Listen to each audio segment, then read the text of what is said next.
Will you pray with me? May the words of my mouth and the meditation of all our hearts be pleasing to God and a source of insight, inspiration, and healing for all who hear them. Amen. Simon was in trouble, big trouble. He had spent the whole night fishing and had nothing to show for it. He would not be able to feed his family. He would not be able to pay the tax to the emperor. And worse yet, having already paid the emperor for the right to fish, Simon would be in debt. And he had to feel dejected and desperate, like a failure. And it is in the midst of this deep desolation that Jesus appears. Now, Simon had already met Jesus. Jesus came to his home and healed his mother-in-law. And so perhaps this is why Simon, who was again likely exhausted from being out all night fishing, agrees to take Jesus out in his boat a little way from the shore. It's the least he could do for Jesus after what Jesus did for his mother-in-law. But now it's Simon who's in need of help, though as far as we know, he never asks for it, like many of us. But Jesus observed that Simon is washing empty nets. And Jesus realizes that Simon is in trouble. Now, Simon resists Jesus' guidance at first. "Master, we have worked all night long, but have caught nothing. Yet, if you say so, I will let down the nets." Luke tells us, when they had done this, they caught so many fish in their nets, they were beginning to burst.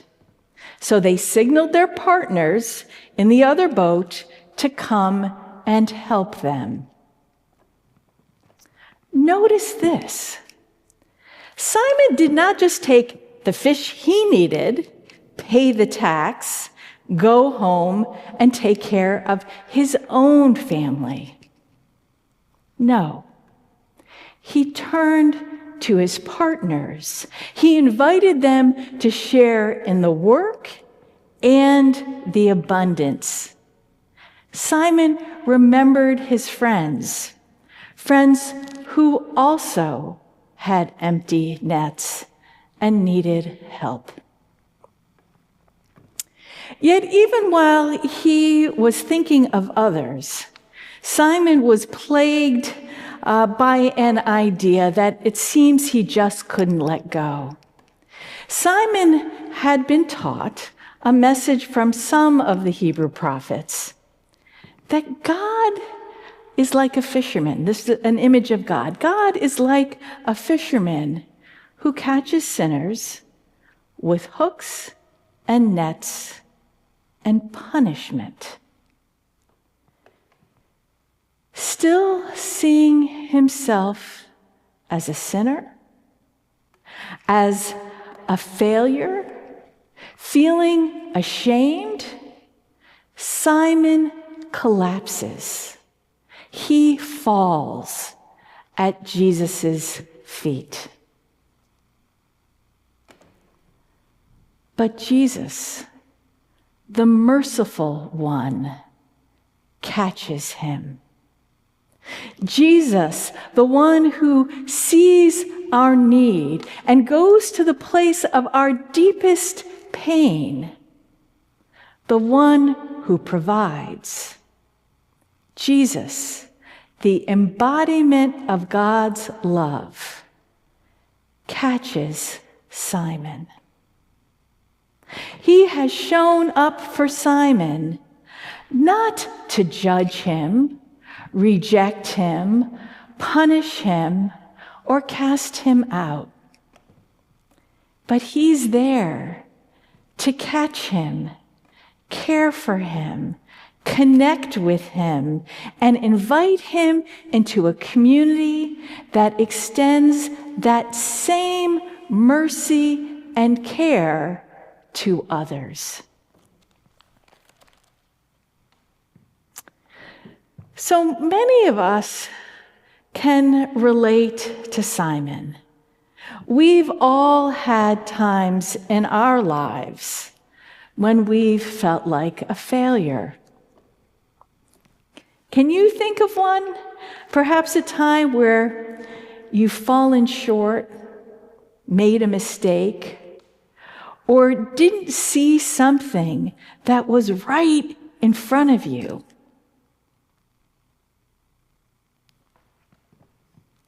And can you think of a time when, having made this mistake or failure, feeling ashamed, that you expected a parent or a partner, a friend, or a boss to be really upset with you? And instead, they showed you understanding and mercy? When we are expecting the judgment of someone we love and respect, and instead receive understanding and care and mercy, it can really change us on the inside. It's an experience of amazing grace. So think about it. If you've had that kind of an experience when you were expecting judgment and instead received mercy, what impact did it have on you? On your understanding of yourself? What kind of impact did it have for you on your relationship with the person who showed you mercy? I can think of a time when I said something I really should not have said, and I admitted it to my friend, and I really thought she was going to let me have it. And instead she said, "Sue, yes, that was a mistake. You shouldn't have done that. But I know you, and I know it was your best intention, and I understand why you said what you said." And I just began to cry. I was so overcome and so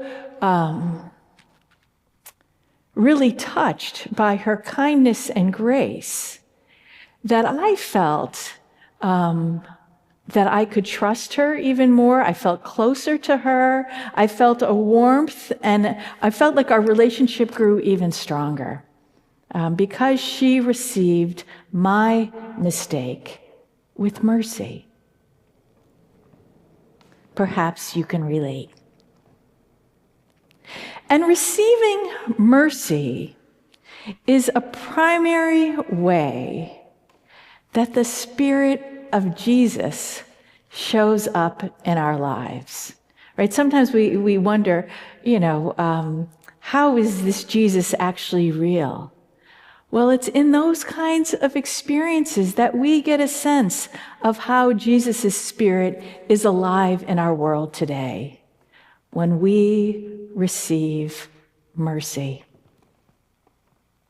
So as Simon falls to his knees and Jesus catches him with mercy, his whole life changes, right? Through the wisdom and kindness and generosity of Jesus, Simon now sees a whole new way of life, a way of life built on care and trust, partnership, community, and sharing with those who are in need. So this is nothing short of a revolution in Simon's life. He is free. He sees a way of life beyond simply trying to serve the interests of the emperor so that his family can survive, right? And instead, he experiences what it is to have such an abundant catch that he's able to care not just for his family, not just for his friends, but he's able to leave something behind for those who are also in need. In that moment, Simon realizes he can build a new way of life, a way of life built on serving God and serving his neighbor. It is no wonder that Jesus was such a threat to the powers of his day. He subverted a system that worked really well for a few at the top, but kept everyone else at the bottom. This encounter between Jesus and Simon reveals the heart of what it means to be a follower of Jesus. It's about mercy. It's about receiving that care from God and sharing it with others. A Christianity without mercy is not the way of Jesus. A Christianity without mercy is not the way of Jesus. A Christianity that's only about what's in it for me and my people is not the way of Jesus. A Christianity that is more concerned about being right than doing right is not the way of Jesus. And a Christianity that is more concerned about exercising power than exercising love and mercy is not the way of Jesus. To follow Jesus is to engage in a way of life that cares about the good of all. It is trusting God so much that we don't have to be merely concerned about getting what we need or want for me and mine, but we can trust and act in such a way that there becomes enough for everyone. That's not easy, especially in this individualistic culture and in what seems to be our increasingly transactional nation. But fundamental to the Christian path is a commitment to the common good. To follow Jesus is to engage in a way of life that recognizes that we all fall short sometimes, that we all make mistakes, and sometimes we fail to see what's right in front of us. And then when that happens, God's response to our human frailty isn't condemnation, but understanding and mercy. And to follow Jesus is to extend that same understanding and mercy to others. And that's not easy. It's far easier to judge and condemn ourselves and others. Yet fundamental to the Christian path is mercy, understanding, and forgiveness. And to follow Jesus is to engage in a way of life that recognizes that we humans have strengths and weaknesses. It's a way of life that we use our strengths to serve God for the good of all and to respond with mercy when others' weaknesses show up. So what this means is, if you're an artist, use your art skills for God and the benefit of others. If you're a teacher or an engineer or a nurse, use your skills for God and the benefit of others. If you are a caregiver or an activist or a mail carrier, whatever it is you do, you can use your skills for God and others, especially those who are most in need. And when faced inevitably with others' weaknesses, the Christian path is a way of life that calls us not to condemn, but to help. And that's not easy, right? Because this is a culture, we take care of our own, and it's hard for us, often hard for us to see the bigger picture, our interdependence with all people and the creation.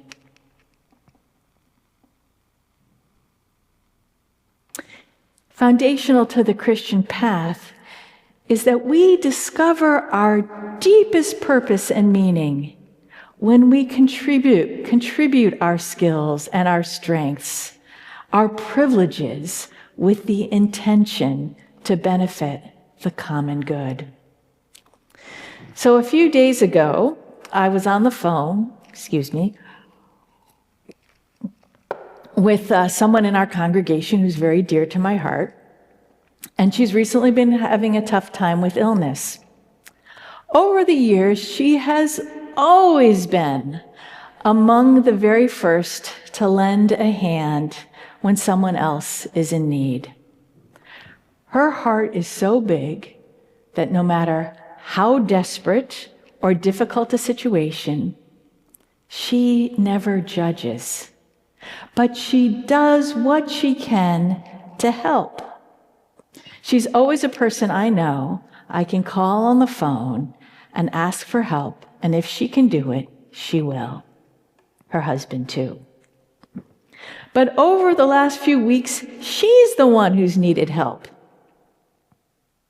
And it was nothing short of a revelation for her, an epiphany, when new neighbors, new congregants began bringing her food. Why do I share this? Because she told me, I had no idea what it would mean to be on the receiving end. My heart is so touched, right? So the Christian path is about receiving that mercy, feeling that gift in our hearts, and extending that to others. At this moment in our nation's history, different versions of what it means to be Christian are being presented to us. So let's be clear.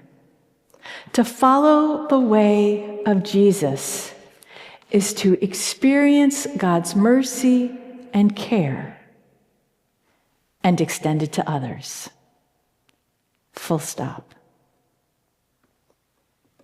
It's about seeing who's in trouble, who's unable to care for themselves or their families, and doing what we can to help.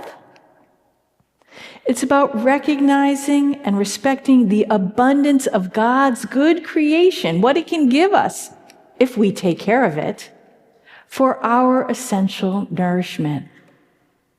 And it's about sharing that abundance, sharing it, especially with the poor.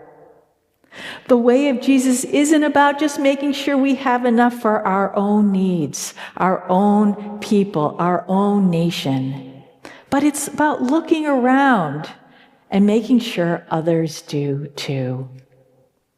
It's about building communities of care and belonging. So I have a few questions for you, for your reflection. And I'd like to invite you to close your eyes and begin breathing slowly and deeply. Perhaps place a hand on your heart.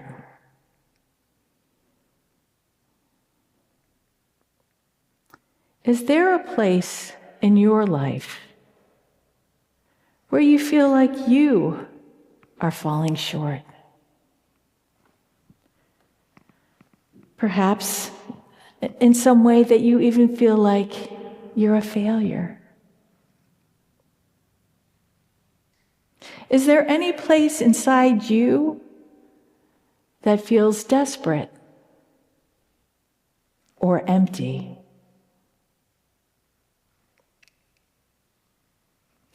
Might you be carrying a burden that weighs on your heart?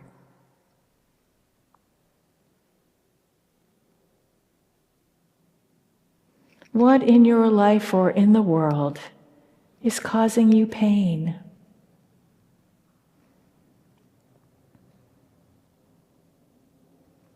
Aware of that place in you,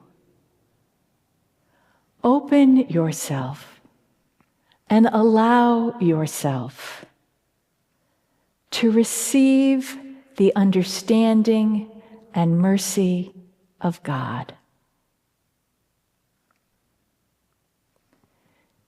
See God's love and God's light. Touch that place in you, offering you understanding, care, and mercy. Welcome God's healing light and to where it is most needed in your own heart.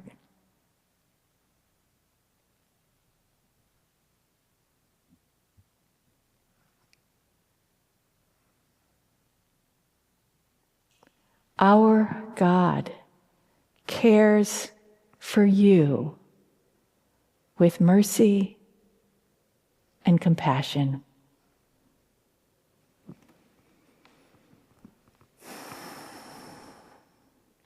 Take this moment to rest in the peace and presence of our merciful God.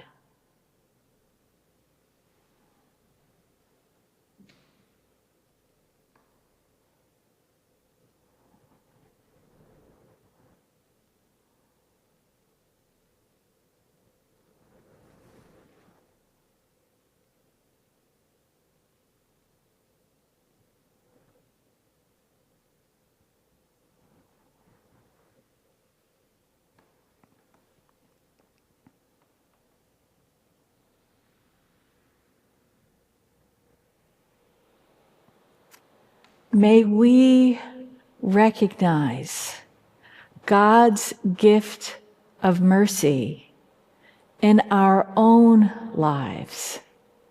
May we open ourselves more fully to that gift And may we generously go forward from this place and share God's mercy with others.